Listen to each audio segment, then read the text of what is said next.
നമസ്കാരം സുഹൃത്തെ. ഓരോ മനുഷ്യൻ്റെയും ഉള്ളിൽ അളവറ്റ കഴിവുകളും ശക്തിയും ഒളിഞ്ഞിരിക്കുന്നു. ആ ശക്തിയെ തിരിച്ചറിയാനും മനസ്സിനെ വളർത്താനും സ്വപ്നങ്ങളിലേക്ക് മുന്നേറാനും നിങ്ങളോടൊപ്പം നടക്കുകയാണ് എംപവർ യു. മനഃശാസ്ത്രം, ജീവിത പാഠങ്ങൾ, മൈൻഡ്ഫുൾനെസ്, പ്രചോദനം, ആത്മവികസനം എന്നിവയിലൂടെ ഒരു മികച്ച നിങ്ങളെ കണ്ടെത്താനുള്ള യാത്രയിലേക്ക് സ്വാഗതം. Small changes can create A powerful life. നിങ്ങൾക്കറിയാമോ, നമ്മൾ പലപ്പോഴും പറയാറുള്ള ഒരു കാര്യമാണ്, എനിക്കറിയില്ല എന്തുകൊണ്ടാണ് ആ അവസരത്തിൽ ഞാൻ ഇങ്ങനെ പ്രതികരിച്ചത്, എന്തുകൊണ്ടാണ് ഞാൻ വീണ്ടും വീണ്ടും പഴയ തെറ്റുകൾ തന്നെ ആവർത്തിച്ചു കൊണ്ടിരിക്കുന്നത്, എന്തായിരിക്കും ഇതിൻ്റെയൊക്കെ കാരണം. നമ്മുടെ മനസ്സിൽ നമ്മൾ പോലും അറിയാത്ത ഒരു ലോകമുണ്ടെന്ന് പറഞ്ഞ വ്യക്തിയാണ് സൈക്കോളജിയുടെ പിതാക്കളിൽ ഒരാളായ സിഗ്മണ്ട് ഫ്രോയിഡ്. മനുഷ്യ മനസ്സിനെ അദ്ദേഹം ഒരു വലിയ ഐസ്ബർഗിനോട് ഉപമിച്ചു. പക്ഷേ എന്തുകൊണ്ട് ഒരു ഐസ്ബർഗ്? ഇന്ന് നമുക്ക് ഫ്രോയിഡിൻ്റെ ആ രഹസ്യ ലോകത്തിലേക്ക് ഒന്നിറങ്ങിച്ചെല്ലാം. ഐസ്ബർഗ് അഥവാ മഞ്ഞുകട്ടയുടെ മുകളിലെ ചെറിയ ഭാഗം, അതാണ് കോൺഷ്യസ് മൈൻഡ്, അതായത് ബോധമനസ്സ്. കടലിൽ ഒഴുകുന്ന ഒരു ഐസ്ബർഗ് നോക്കിയാൽ അതിൻ്റെ ഒരു ചെറിയ ഭാഗം മാത്രമാണ് വെള്ളത്തിന് മുകളിൽ നമുക്ക് കാണാൻ സാധിക്കുന്നത്. അതുപോലെയാണ് നമ്മുടെ കോൺഷ്യസ് മൈൻഡ്. നമ്മളിപ്പോൾ ചിന്തിക്കുന്നത്, സംസാരിക്കുന്നത്, തീരുമാനങ്ങൾ എടുക്കുന്നത് എല്ലാം ഈ ചെറിയ ഭാഗവുമായി ബന്ധപ്പെട്ടതാണ്.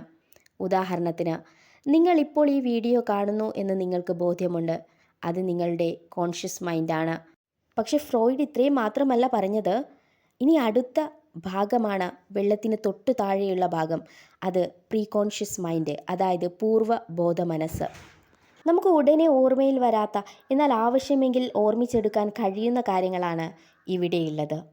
അതായത് നിങ്ങളുടെ പഴയ സ്കൂളിലെ ഒരു സുഹൃത്തിൻ്റെ പേര്, കഴിഞ്ഞ വർഷം നടന്ന ഒരു സംഭവം, ഇതെല്ലാം കുറച്ച് ശ്രമിച്ചാൽ നിങ്ങൾക്ക് ഓർക്കാൻ വേണ്ടി കഴിയുന്നതാണ്. ഈ കാര്യങ്ങളാണ് ഈ ഭാഗത്തുള്ളത്. ഇനി അടുത്ത ഭാഗമാണ് ഈ ഐസ്ബർഗിൻ്റെ ഏറ്റവും വലിയ ഭാഗം, അൺകോൺഷ്യസ് മൈൻഡ്, അതായത് അബോധ മനസ്സ്. ഐസ്ബർഗിൻ്റെ ഏറ്റവും വലിയ ഭാഗം വെള്ളത്തിനടിയിലാണ് കിടക്കുന്നത്. അതുപോലെ നമ്മുടെ മനസ്സിൻ്റെയും ഏറ്റവും വലിയ ഭാഗം അബോധ മനസ്സാണ് എന്നാണ് ഫ്രോയിഡ് പറയുന്നത്. ഇവിടെയാണ് നമ്മുടെ അടിച്ചമർത്തപ്പെട്ട ആഗ്രഹങ്ങൾ, ഭയങ്ങൾ, വേദനാജനകമായ ഓർമ്മകൾ, ചില ശീലങ്ങളുടെ വേരുകൾ എന്നിവ ഒളിഞ്ഞിരിക്കുന്നത്. നമ്മൾ അറിയാതെ നമ്മുടെ പല തീരുമാനങ്ങളെയും വികാരങ്ങളെയും ഇത് സ്വാധീനിക്കാം. എന്താണ് ഇതിൽ ഒളിഞ്ഞിരിക്കുന്ന വലിയ പാഠമെന്നറിയോ? ഒരു മനുഷ്യൻ്റെ പെരുമാറ്റം മാത്രം കണ്ട് അവനെ വിധിക്കരുത്. ഒരു ഐസ്ബർഗിൻ്റെ മുകളിൽ കാണുന്ന ചെറിയ ഭാഗം പോലെ തന്നെയാണ് നാം മറ്റുള്ളവരിൽ കാണുന്ന അവരുടെ പുറംമോടി.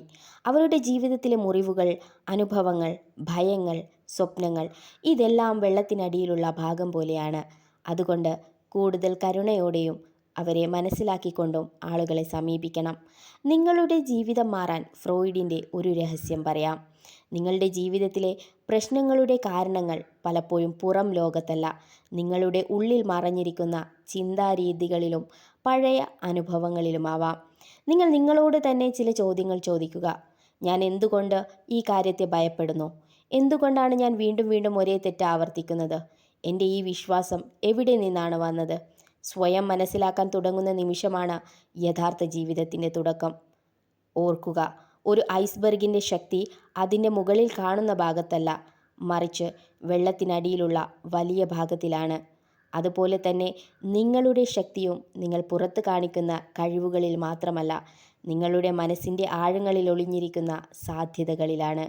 നിങ്ങളുടെ മനസ്സിനെ അറിയുക, നിങ്ങളുടെ ഭയങ്ങളെ നേരിടുക, നിങ്ങളുടെ പഴയ മുറിവുകളെ സുഖപ്പെടുത്തുക. കാരണം ഏറ്റവും വലിയ യാത്ര ലോകത്തെ ജയിക്കുന്ന യാത്രയല്ല, സ്വന്തം മനസ്സിനെ കണ്ടെത്തുന്ന യാത്രയാണ്.